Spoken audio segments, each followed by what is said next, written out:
Good evening. मैं as MBBS student कुछ 5 important चीज़ें जो काफ़ी नेसेसरी है। It is very important for the students who are going to take admission in MBBS abroad in Russia, Kyrgyzstan, or maybe Ukraine, Kazakhstan, likewise. So आज इस video में मैं कुछ इम्पॉर्टेंट चीज़ों को बताऊंगा। 5 important things related to MBBS abroad admission. 5 ऐसी चीज़ें जो काफ़ी इम्पॉर्टेंट है, सभी स्टूडेंट्स को जानना चाहिए। स्टूडेंट समझ नहीं पाते हैं, स्टूडेंट्स काफ़ी फिर प्रॉब्लम में फंस जाते हैं, कुछ लोगों के द्वारा मिसगाइड किया जाता है और काफ़ी सारी परेशानी आती है। तो ये सारी चीज़ों को दूर करने के लिए आज मैं इस इम्पोर्टेंट वीडियो को आप सभी के सामने लाया हूँ। तो 5 इम्पोर्टेंट चीज़ों को मैं बताऊँगा स्टेप बाय स्टेप। स्टेप 1 जो कि काफ़ी इम्पोर्टेंट है, सिलेक्शन ऑफ कॉलेज। कॉलेज एक ऐसा इम्पोर्टेंट चीज़ है एमबीबीएस की पढ़ाई करने के लिए अब्रॉड में, जो कि काफ़ी इम्पोर्टेंट है। आई मीन बहुत सारे लोग मिसगाइड कर देते हैं, जहां उन्हें ज़्यादा कमीशन मिलता है या ज़्यादा बेनिफिट होता है, लेकिन उन सब चक्कर में नहीं पड़ना है आप सभी को।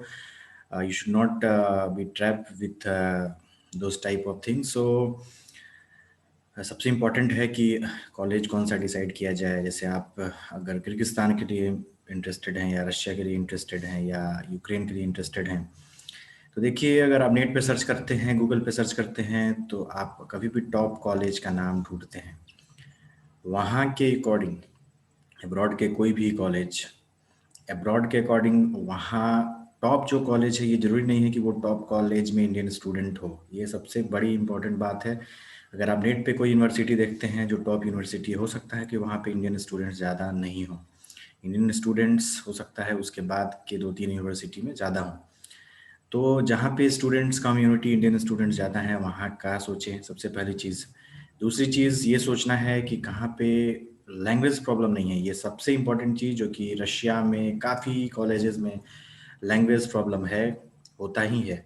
3 ईयर इंग्लिश की पढ़ाई करते हैं स्टूडेंट, 3 ईयर फिर रशियन में पढ़ाया जाता है और फिर स्टूडेंट्स प्रॉब्लम में फंसता है। फिर Kyrgyzstan, Kazakhstan, Georgia, Armenia, China की ओर बढ़ता है। तो ये सारी चीज़ों से बचकर रहना है। मैं हमेशा स्टूडेंट जो भी बात करते हैं उन्हें ऐसा कॉलेज का ऑप्शन देता हूँ रशिया के लिए जो 6 ईयर इंग्लिश मीडियम हो, ना कि ऐसे कॉलेजेस जो कि 3 ईयर्स इंग्लिश और 3 ईयर्स वहाँ के लोकल लैंग्वेज को यूज करें। बहुत सारे लोग मिसगाइड कर देते हैं अपने पैसे कमाने के चक्कर में, जहाँ पे लैंग्वेज कोर्स भी है वहाँ एडमिशन करा देते हैं और वो फर्स्ट ईयर में बस उनका पैसा बनाने से मतलब होता है। तो ये सारी चीज़ों से आपको बचकर रहना है। स्टेप 1 में ही एक और इम्पोर्टेंट चीज़ है कि कॉलेज का सिलेक्शन। आप उस कॉलेज को सुनिए जहाँ पे इंडियन टीचर्स का भी फैसिलिटी हो, और साथ साथ इंडियन टीचर्स तो हों ही, और उसके बाद वहाँ पे किसी तरह का कोई प्रॉब्लम ना हो, एमसीआई कोचिंग हो, साथ साथ प्रॉपर गाइडेंस आप सभी को मिले।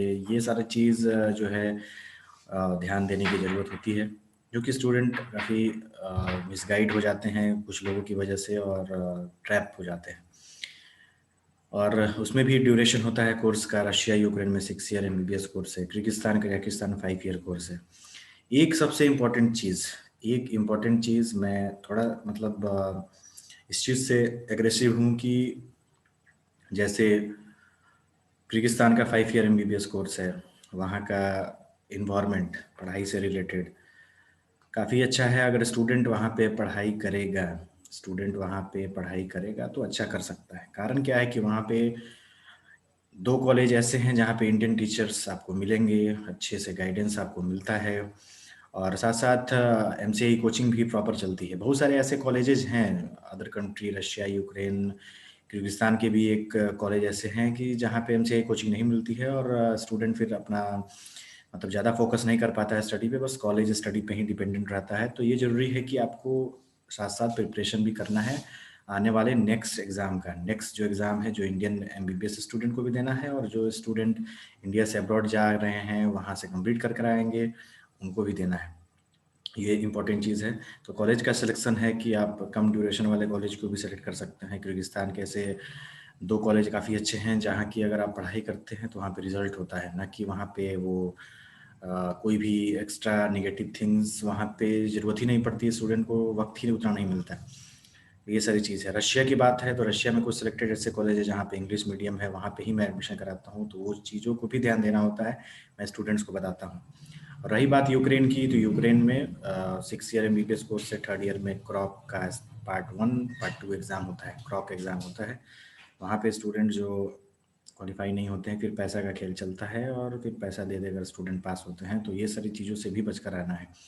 ये हुई कि कॉलेज का सिलेक्शन काफ़ी आपको वाइजली, और स्टूडेंट जो ऑलरेडी वहाँ पे पढ़ाई कर रहे हैं अब्रॉड में, वो अच्छे से जानते हैं कौन कॉलेज कैसा है क्या है, क्योंकि स्टूडेंट कभी भी उतना कमीशन के बारे में और ज़्यादा चार्जेस के बारे में नहीं सोचता। वो सोचता है कि स्टूडेंट जहाँ पे अच्छे से पहुँच जाए और अच्छे से पढ़ाई करे। तो ये स्टेप 1 हुआ।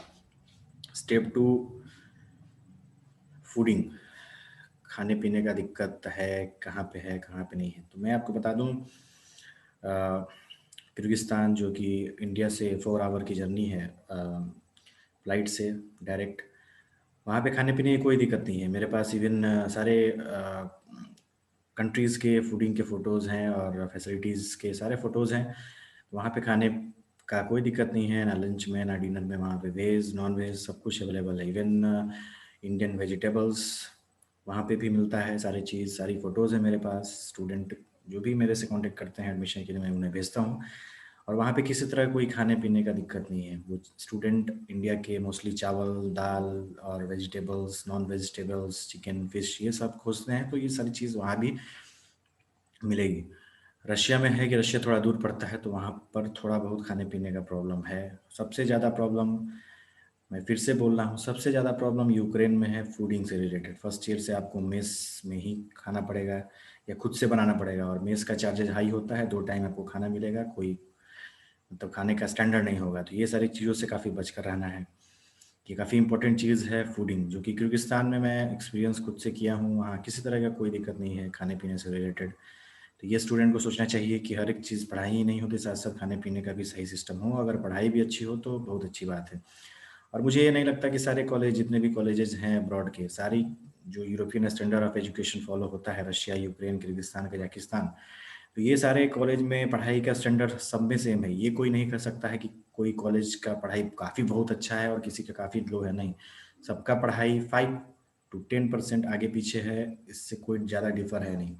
बस वो डिपेंड करता है कि कुछ लोग जो हैं इंडिया से कैसे लेके जाते हैं, जहाँ पे उन्हें ज़्यादा कमीशन मिलता है वो वहाँ पे एडमिशन करा देते हैं, कम मिलता है तो उसको बेकार बताते हैं। लेकिन एज ए स्टूडेंट मैं बता रहा हूँ, सभी स्टूडेंट को मैं यही बोलता हूँ कि आप, मैं ऑप्शन देता हूँ कि आपके पास सारे ऑप्शन है, लेकिन मैं एक अच्छा ऑप्शन भी बताता हूँ, और स्टूडेंट अगर एग्री होता है तो उसके लिए काफ़ी अच्छा होता है आगे चल के।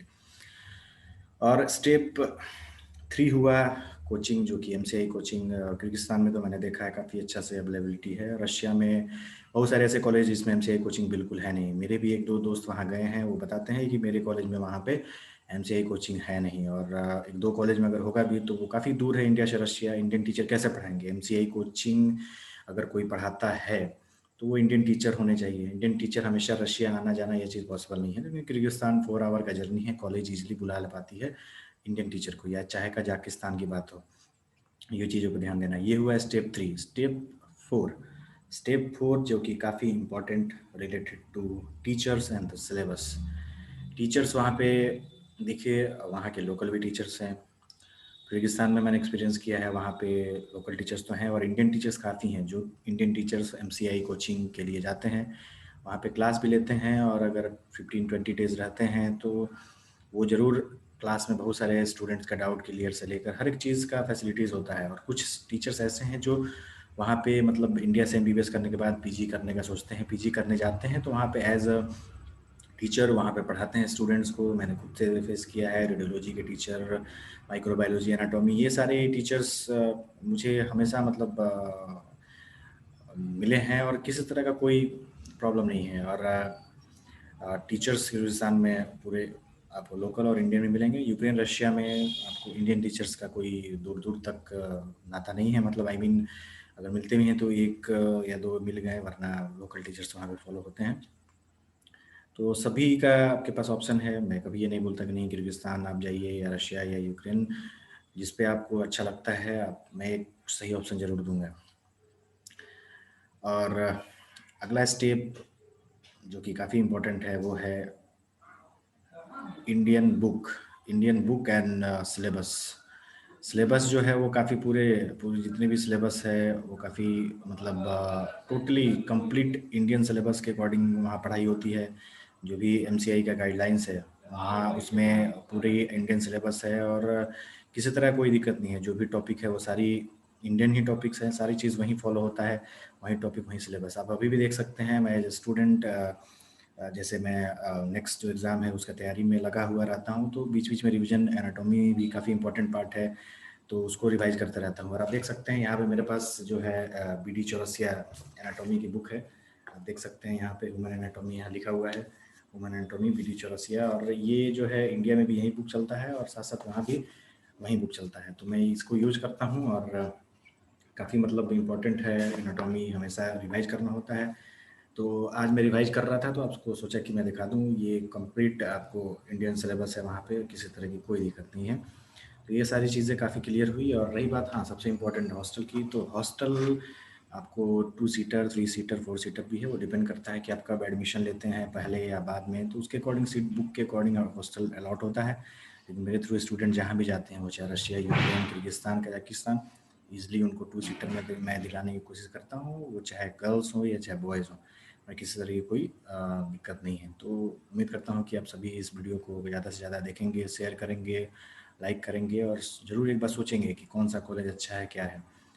ट्रैप में नहीं आएँगे। बहुत सारे लोग ऐसे हैं जो पैसे कमाने के चक्कर में आपको गलत बता देंगे, गलत गाइड कर देंगे। और हाँ, कॉलेज और हॉस्टल फ़ीस का चार्ज जो है वो इंडिया में आप सभी को नहीं देना है। वो चाहे कोई बोले कि नहीं आपको कॉलेज हॉस्टल का फ़ी यहाँ जमा करना पड़ेगा, आप बिल्कुल नहीं जमा कीजिए। जो भी है उसका वीज़ा टिकट का वो आप दे सकते हैं, एडमिशन लेटर का वो आप दे सकते हैं। बाकी और कोई चार्जेज़ इंडिया में आप एडवांस ना दीजिए, ये मेरी रिक्वेस्ट है। और मैं उम्मीद करता हूँ कि आप सभी ये वीडियो को देखेंगे और ज़्यादा से ज़्यादा लाइक शेयर करेंगे। Thank you.